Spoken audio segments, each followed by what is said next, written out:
ESPN commentator Teddy Atlas, backs Canelo Alvarez to beat Triple G in a rematch. Says that Triple G is overrated, and old, and he's slipping.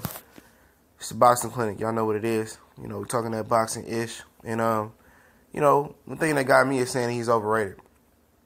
Teddy Atlas picked Golovkin the first time. And, a lot of people did, rightfully so. A lot of people, and I think him, was mad at the decision that it was a draw and the 118-110 score for Canelo Alvarez and all of this. And a lot of people thought it was a robbery. In my opinion, it was a close fight. It's a difference between a close fight and a robbery. But, just to revisit the fight, which I'm going to go watch it after I do this video, a lot of people talking about, Canelo just hung up on the ropes and didn't do nothing. And this guy threw 500 more punches and this and that. Or this guy did that.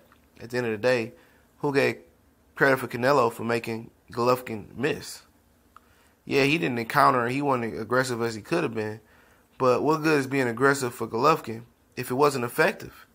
He was aggressive, but if he was really hitting him and hitting him clean and flush, like y'all made it seem to be, I believe Canelo, with the stamina issues that Canelo had, in that fight, he'd have been knocked out. So nobody look at it that way. Boxing is the first thing in boxing is to hit, and the second thing is don't get hit. Hit and don't get hit. And Canelo did that the best in that fight, and he boxed Golovkin, in my opinion. Just because you're coming forward, I said it 9 times, I said it 1,000 times, don't mean you win in a fight. And I'll get into it a little bit more. But Teddy Atlas said this guy's slipping. He said I don't know if he aged in the Gennady Jacobs fight, but he's slipping. And he added like he's overrated, but. Yeah, he was slipping after the Kell Brook fight, it seemed like something, was out of, Gennady Golovkin, And a lot of people don't understand what I'm talking about because in the Kell Brook fight, he stepped up in class. These weren't these tomato cans that he was fighting. The best fight that he had fought up to that point was Martin Murray. And Martin Murray and Kassim Umar was the most competitive versus Gennady Golovkin, up to that point that I've seen on tape. And, Kell Brook, pieced him up and was hurting him. And, that's what it was, Then Gennady Jacobs took some confidence based off of what Kell Brook did. And did boxers get a lot of confidence and get some balls because Kell Brook had some success being a welterweight? Absolutely they did. They did. And so did Gennady Jacobs. And he said that, did Golovkin get old during the Gennady Jacobs fight? No, he stepped up in class again. He stepped up in class from Kell Brook to Gennady Jacobs. And Gennady Jacobs is a guy that's coming to his own. That was coming to his own. And it kind of came together that night in New York City. And he stepped up versus Canelo. It ain't no coincidence. He stepped up in talent, majorly in talent in all three of those fights consecutively. And he looked like overrated. And I told you guys, this guy was match made perfectly. And I've been saying this for years, and people have been saying, oh, you don't know what you're talking about. And I've been proving guys wrong and wrong again and again. We'll talk about this boxing-ish. And I've been telling you guys, Teddy Atlas is right. The dude overrated from the jump. Overrated don't mean he wasn't good. Overrated just mean the media and you guys and the fans, y'all overrated this guy. Y'all made this guy be this monster in a division where he was a big fish in a fish tank. It wasn't even a small pond. The division was garbage. It had been garbage since Sergio Martinez was trying to fight any and everybody in the division. And he says that he feels that Canelo Alvarez is going to basically he has more to build on. Let me kind of paraphrase. He has more to build on this fight. Golovkin is who he is, and a lot of people don't understand that. Ain't nothing gonna change. And people say, well, this time, like Correa said last night at IOTBA Boxing Talk, shout out to him, Golovkin is going to walk straight through his punches this time. Why the fuck didn't he walk straight through his punches in the middle of the fight last time? This guy was scared to go to the body because he was scared of Canelo. He respected Canelo Alvarez's punching power. Fuck what you heard.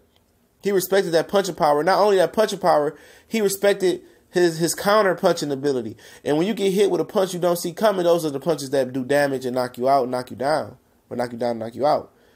So if he didn't walk through his punches in the first fight, what do y'all think he gonna walk through the punches in the second fight? You see what I'm saying? And then you got a guy who had lead and cement feet dancing around like he a backup dancer for MC Hammer in '93. He was dancing around, and Canelo and Golovkin. It wasn't the fact that he didn't have a footwork to cut the ring off. It was the fact that he was scared of Canelo Alvarez's counter-punching ability and his combination punching, his punching power. This dude was fearful of that. And it's different when you got a guy like Curtis Stevens or David Lemieux in front of you. That's a one-trick pony who only can throw bombs and who can't box and get the bomb to the point where it got to be at. He can't just stick the jab out there and just box Canelo Alvarez like he did Lemieux and Stevens. And this is what Teddy Atlas trying to tell you guys. Canelo Alvarez is going to gain confidence from this. And you could tell at the end of this fight, for him, this is going to be round 13. You know, for Golovkin, it's probably going to be round 1. But for him, it's going to be round 13. He gained a lot of confidence in that fight. Now, if he could, now the stamina issue is still something that sticks out to me. But I expect Canelo Alvarez to make this rematch look easier than what the fuck it was in the first one. I expect him to build on it. Not only because he had the youth on his side. Golovkin is who he is. Yeah, he can stick the jab out and move versus a one-trick pony and show some versatility that way versus Stevenson and Lemieux. But he can't do that versus a guy in Canelo Alvarez that can box. And that's what Teddy Atlas is trying to tell you guys. People looking at Golovkin like he gonna do something that he couldn't do in the first fight. What can he do? Walk through his punches he would have did in the first fight if he could do it. Oh, he gonna look at the tape and do something different and go to the body.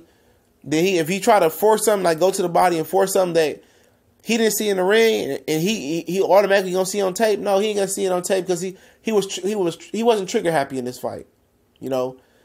And at the end of the day, if he tries something stupid like that and he tries to force something to the body, he gonna get hurt bad. And people say, well, Canelo didn't hurt him and all that, and you could tell he respected that power because he didn't walk in on Canelo like he did with Willie Monroe. And if Canelo would have put some punches together and did some more floors and did some more punches by bunches, you know, he possibly could have got that guy out of there with some more body and head punches and punches attack. But we got to see if Canelo can fix that stamina. Teddy Atlas seems to believe in Canelo Alvarez. I'm still just going to go down the fence, man. I think Golovkin, you know, may have a trick or two left in his 36-year-old self, but I ain't sure. You know, I really ain't sure. But I think Canelo has the more adjustments that he can make and gain the more confidence from the first fight. I think Triple G will be another year older, but I definitely side with Teddy Atlas on what he's saying, though, and I've been saying it about him being overrated.